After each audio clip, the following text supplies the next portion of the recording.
જે પોલીસ શહીદ સંભાળના દિવસ છે।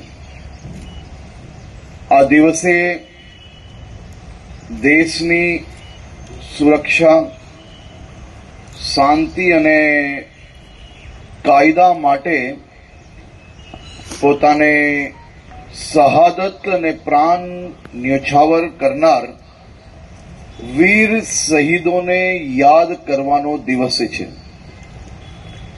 આ વર્ષે દેશના અલગ અલગ રાજ્યોમાં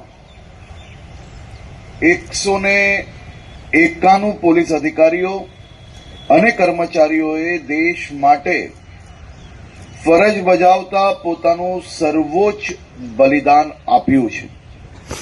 તેમાં ગુજરાત પોલીસના 3 જાંબાજ સાથીઓ भी સામેલ છે। આપણે સૌ આજે વીર શહીદોને અને તેમના પરિવારને સલામ કરીએ છીએ। રાષ્ટ્ર અને આપણું રાજ્ય તેમના હંમેશા ઋણી રહેશે। અને રાજ્યના સૌ નાગરિકો વતી હું આ 191 શહીદ વીર જવાનોને અને એમના પરિવારને વંદન કરું છું, નતમસ્તક વંદન કરું છું। આભાર।